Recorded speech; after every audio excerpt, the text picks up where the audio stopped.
المداخلة الأخيرة في هذا اللقاء، ومع سعادة الأستاذ أبو صالح أنيس لقمان الندوي، المولود في الهند عام 1965، الحاصل على شهادة العالمية في علوم العربية والشريعة من دار العلوم ندوة العلماء بالهند عام 1985، وهو أول شخص غير عربي يحصل على ترخيص وزارة التربية والتعليم بالإمارات بتدريس اللغة العربية للعرب. أنشأ مدرسة ليلية في الهند لتعليم العربية، وألزم أن تكون العربية لغة تخاطب وتدريس بها، ويعمل منذ ما يربو على 3 عقود في حقل التربية والتعليم وإعداد مناهج اللغة العربية وتدريب معلميها، كما أنه شارك في تحكيم كثير من الجوائز في اللغة العربية، وهو عضو فخري اتحاد كتاب وأدباء الإمارات.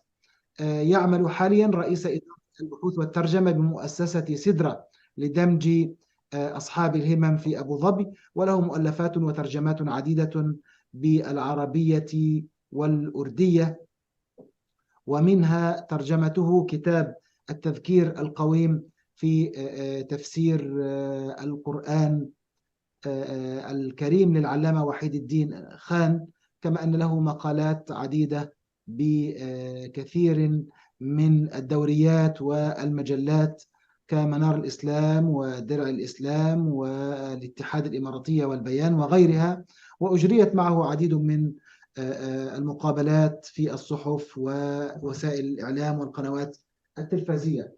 وهذا يعني كتابه تذكير القرآن أو ترجمته لهذا المجلد الضخم لكتاب وحيد الدين خان، تذكير القرآن، أو هو ترجمة لتفسير القرآن لوحيد خان. مداخلة أبو صالح أنيس لقمان ستكون بعنوان نشأة الشعر العربي وتطوره في بلاد السند والهند، فالكلمة لسعادته، فليتفضل. السلام عليكم. وعليكم السلام ورحمة الله وبركاته. أهلا وسهلا بجميع الضيوف، وخاصة هؤلاء العمالقة الثلاث من الأندلس ومن فرنسا ومن رومانيا. أنا سعيد جدا بحضور هذا اللقاء، ربما أسعد شخص في هذا، وكنت أفضل أن أعطي وقتي أثلثه 3 أثلاث، وأعطي لكل هؤلاء أن يستمروا في الكلام وفي مشاكرة، لأن حديثي هو أعتقد قد يكون مكرورا بالنسبة لكم، ولكن سمح لي الأستاذ ما دام أشار إلى الموضوع الذي اقترحت عليه، هو نشأة الشعر العربي وتطوره في بلاد الهند والسند، فربما يكون هذا يضيف إضافة نوعية بسيطة، ولا أطيل عليها. أيضا لا يتحدث عن طبقات الشعراء ولا منذ متى بدأوا، وإنما غيرت العنوان إلمامة سريعة بتراث الشعر العربي في الهند، وهذا بمناسبة شعار اليوم العالمي للغة العربية هذا العام، وهو العربية لغة الشعر والفنون. وعندما اطلعت على هذا الشعار منذ شهر ونيف، فخطر ببالي أول شيء خطر ببالي هو كتاب لعباس محمود العقاد بعنوان اللغة الشاعرة. اللغة الشاعرة، وأعتقد سبقنا جميعا العقاد إلى الإشارة إلى اكتشاف أن اللغة العربية ليس فقط نظمها شعر، بل حتى نثرها شعر، من حيث أن كل المفردات العربية، وهو في هذا الكتاب بالذات حلل الأصوات العربية من حيث مخارجها ونغماتها الموسيقية، وكيف يضفي عليها الإعراب والاشتقاق وهذه الخصائص اللغوية واللسانية، كلها تضيف إليه إيقاعا صوتيا شعريا حتى في كل كلمة وإن لم يكن منظوما. فهذا كتاب عجيب، كنت أفكر ربما إذا دعيت إلى إلقاء كلمة ألخصها تلخيصا بطريقة مبسطة وأعرضها، ولكن أحسن الأستاذ أحمد الدماطي عندما سمح لنا بأن نشارك تكون مداخلتنا أيضا تعبيرا عن انطباعات شخصية ومرتبطة ببلادنا. فأنا أتحدث عن الهند، وأبدأ ببيت شعر لمحمد إقبال، وهذا بيت شعر مترجم من الأردو إلى العربية، ولكن أستخدم هذا البيت كدليل على ما هو وضع الشعر العربي في الهند على مدار القرون السابقة. الشعر هو: أنا أعجمي الدن لكن خمرتي، أنا أعجمي الدن لكن خمرتي صنع الحجاز وكرمها الفينان، إن كان لي نغم الهنود ولحنهم، إن كان لي نغم الهنود ولحنهم لكن هذا الصوت من عدنان. فأنا أعجمي الدن، الدن هو إناء الخمر، هذا الإناء هو أعجمي، ولكن خمرتي صنع الحجاز، هي عربية، خمرتي عربية. وكرمها الفينان، وكرم الكرم الذي العنب الذي اعتصرت منها هذه الخمرة هي أيضا حجازية عربية. وإن كان كلامي فيه نغم الهنود ولحنهم لكن هذا الصوت من عدناني، فهي عدنانية، المحتوى عدناني وحجازي وعربي، والإناء والوعاء والشكل قد يكون هندي وعجمي. هذا التعليق وهذا البيت بالأردو إذا أنشدت لكم فتجدون فيها كلمات عربية: عجمي خم है तो क्या मैं तो हिजाजी है मेरी, عجمي حجازي. नगमा हिंदी है तो क्या, नगमा नगम, नगमा हिंदी है तो क्या लय तो हिजाजी है मेरी. اللغة العربية في الهند دخلت حتى ما قبل الإسلام بقرون عن طريق التجار العرب. اليمن والهند كانت بينهما وكذلك البلدان العربية الأخرى علاقات تجارية اكتشفها المؤرخون ما قبل الإسلام بقرنين أو أكثر، ولذلك توجد كلمة، هناك تبادل والتأثير والتأثر بين المنطقتين الجغرافيتين.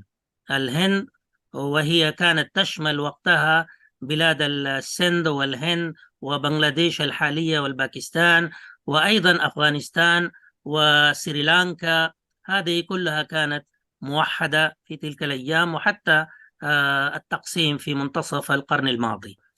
فالوضع في الهند بالنسبة للغة العربية بسبب هذا التبادل أن العرب التجار كانوا يسافرون للهند واستقروا في مناطق ساحلية منها ماليبار وكيرالا ومناطق أخرى في كرناتاكا. فهذه الولايات الجنوبية تأثرت كثيرا باللغة العربية، وكذلك أثرت في اللغة العربية داخل الهند وليس خارجها. فأنا استشهدت ببيت الشعر لمحمد إقبال هذا، أن الشعر العربي في الهند ولو نشأ مبكرا في القرن الثاني للهجري، بدأ هناك شعراء يقرضون البيت باللغة القصائد بالعربية، وأسمي بعضهم وأقتبس من كلامهم. منهم مثلا هارون بن موسى الملتاني، الشاعر هارون الملتاني ابن موسى الملتاني ذكره الجاحظ في كتاب الحيوان، وهو يسمى أيضا، سماه المسعودي بشاعر الفيل لأن معظم قصائده عن الفيل. ففي إحدى قصائده هو يصف الفيل: مشيت إليه وادعا متمهلا وقد وصلوا خرطومه بحسامي. وصلوا خرطومه بحسامي، الأسنان الطويلة للفيل شبهه بالحسام. فقلت لنفسي إنه الفيل ضاربا بأبيض من ماء الحديد حزامي. وقصيدة تتكون من أكثر من 30 بيتا، للاختصار فقد استشهدت بهذين البيتين. فهذا هو هارون الملتاني، ذكره الجاحظ في كتاب الحيوان قائلا: إن هارون الملتاني الملقب بالشاعر الملتاني كان من الشعراء المطبوعين المولدين. الثاني أبو عطاء السندي. السند هو المنطقة أخرى غرب الهند. ونهر السند معروف، أول من دخل الإسلام بعد الإسلام دخل العرب عن طريق السند. فأبو عطاء السندي هو من شعراء القرن الثاني من الهجرة، وهو من أقدم شعراء العربية في بلاد السند والهند. ويتميز بأن إحدى مقطوعاته الشعرية اختارها أبو تمام وأدرجها ديوان الحماسة. في ديوان الحماسة له مقطوعة شعرية رثائية يقول فيه: ذكرتك والخطي يخطر بيننا، ذكرتك والخطي يخطر بيننا، وقد نهلت مني المثقفة السمر، فوالله ما أدري وإني لصادق، فوالله ما أدري وإني لصادق، أداء عراني من حبابك أم سحر، فإن كان سحرا فاعذريني على الهوى، وإن كان داء غيره فلك العذر. فهذا في ديوان الحماسة لأبي تمام. أدرجت هذه المقطوعة الشعرية، والشاعر من مواليد السند الهند. في القرن السابع أجد أنا أتجاوز هناك حوالي معجم صدر أخيرا من إحدى المؤسسات الثقافية باسم معجم شعراء البابطين، وله حديث طويل عن تسمية هذا المعجم، ولكن فيه ذكروا 300 شاعر من القدامى والمحدثين هم كتبوا قالوا الشعر باللغة العربية في الهند. هذا الشعراء البابطين في القرن التاسع عشر والعشرين، ليس المعاصرين، لأن هناك معجم البابطين للشعراء العرب المعاصرين، وهناك لا، معجم هذا عن شعراء الهنود التاسع عشر فقط، والعشرين. شعراء الهند، شعراء العربية في الهند فقط. نعم. المجلد الأخير الذي صدر مؤخرا هو فقط عن الشعراء العربية في الهند وليس الشعراء العرب. نعم، بهذه المناسبة يعني نترحم على الأستاذ عبد العزيز سعود الببطين الذي وافته المنية اليوم، وهو قد خدم العربية والشعر العربي، ويعني ندعو له بالرحمة بما جزاء وكفاء ما قدم للعربية والثقافة العربية والشعر العربي من خدمات جزيلة في مؤسسته، مؤسسة البابطين، ويعني له أياد بيضاء في هذا المجال، فنسأل الله له الرحمة والمغفرة. الله يتغمده يرحمه ويسكنه فسيح الجنات. فهو فرع لهذه المؤسسة، أنشئ في حيدراباد في الهند، ومن هناك أصدروا معجم آخر، معجم البابطين لشعراء الهند، عن شعراء الهند، ويضم 300 شاعر. فأنا أترك الآن من القدامى وأذكر من المحدثين. منهم أشهر شخص يذكر غلام علي آزاد البلقرامي. آزاد البلقرامي هذا يقال أنه ألف من القصائد ما يزيد عدد شعره 11,000 بيت قصائد. عدد الأبيات فيها 11,000. ومن أشهرها ما قاله في مديح الرسول، ويقول: محمد زينة الأفلاك عنصره، ووشي أردية الأسحار والأصل، فوق العباد وبعد الرب مرتبة، وجوهر نزه عن وصمة المثل. وهذا لهذه القصائد في مديح الرسول سمي بحسان الهند، تشبيها بحسان بن ثابت الذي كان يمدح الرسول صلى الله عليه وسلم ويدافع عنه. وأيضا من الشعراء حميد الدين الفراهي. وفراهي هو له كتاب معروف جمهرة البلاغة، ونشرته مؤسسة محمد بن راشد في دبي. وأيضا له مؤلفات في تفسير القرآن وفي في اللغة العربية في البلاغة، وهو متخصص في علوم التفسير، ولكن أيضا كان شاعرا موهوبا، وله قصائد معدودة، منها قصيدة التي قال قبل 100 عام أو أكثر: إبان الحرب العالمية الأولى، في بالإشارة إلى حرب طرابلس مع الإيطاليين، ويقول: كيف القرار وقد نكس أعلامنا بطرابلس، كيف القرار وحولنا وحولنا الأعداء ترتقب الخلس، من كل ذئب إن رأى من غرة فينا اختلس، إلى آخره. أنا فقط اجتزأت هذه الشواهد للإشارة إلى أن هناك محاولات مشكورة وجيدة ولا للشعر العربي في الهند على مدار التاريخ، على مدار القرون 14 بعد الإسلام، وقبلها لا يوجد أثر، ولكن يوجد تبادل التأثير والتأثر بين اللغات الهندية واللغة العربية. فأشير إلى هذه النقطة بالنسبة للغة الهندية والعربية. فأنا شخصيا أحصيت أكثر من 500 كلمة في اللغة الهندية التي أصلها يرجع إلى اللغة العربية.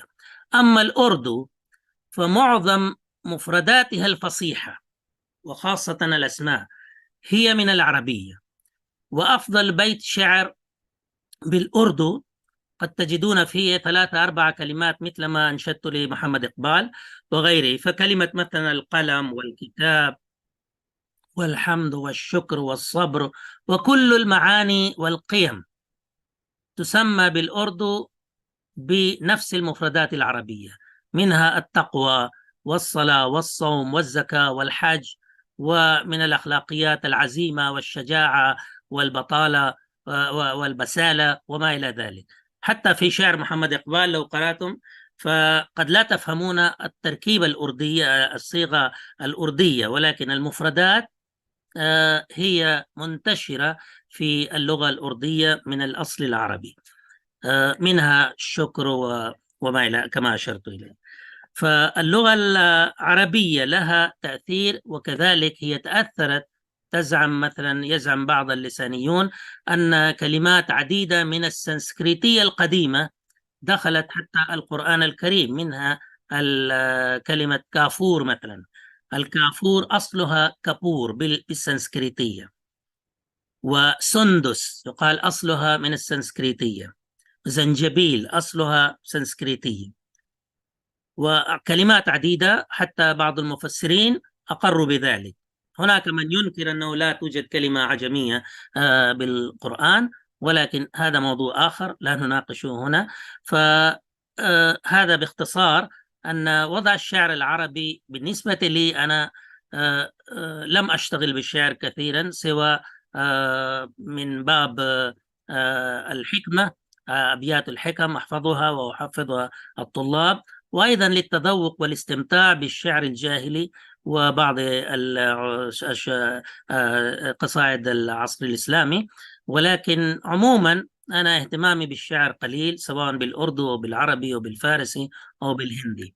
ولكن عندما درست هذا فاكتشفت أن بيت محمد إقبال خير شاهد على الوضع الحقيقي، الوصف الحقيقي للشعر العربي في الهند، هو أنه في وعاء هندي هي تفوح منها رائحة العجمة بشكل أو آخر، في التشبيهات والاستعارات وفي التراكيب أيضا، وإن كانت مفرداتها عربية. هذا كلام لا يعجب بعض الشعراء من بني جلدتي من الهند، ولكن عندما نحلل، حتى أستاذ كبير حميد الدين الفراهي من القرن العشرين وله كتاب جمهرة البلاغة فيها انتقد حتى الجرجاني في مفهوم البلاغة والنظام، وله نظرية خاصة بنظام القرآن، فله باع طويل في لغات العرب. مع ذلك شعره لا يستوي على سوقه. لا أعتبر أنه يعجب أي عربي قرأ مثلا يقارنه بشعراء الجاهلية أو الشعراء المعاصرين من أمثال الشوقي. فهو تشم فيها رائحة العجمة بشكل أو آخر. فمرة أخرى أكرر بيت إقبال: أنا أعجمي الدن لكن خمرتي صنع الحجاز وكرمها الفيناني، إن كان لي نغم الهنود ولحنهم لكن هذا الصوت من عدنان. والسلام عليكم ورحمة الله وبركاته. بارك الله فيكم أستاذنا الكريم أبو صالح أنيس لقمان الندوي على هذه المداخلة الطيبة والجميلة، والتي طوفنا فيها حول الآثار الشعرية العربية في الجزيرة الهندية أو في شبه الجزيرة الهندية. وفي هذا المجلس نحن انتقلنا مع أساتذتنا من أوروبا، من شرقها في رومانيا إلى غربها في الأندلس وإسبانيا وفي فرنسا كذلك، وإلى آسيا في الهند. وبالتالي ينبغي أن نكمل قارات العالم الثلاث بمداخلة ولو قصيرة من القارة السمراء.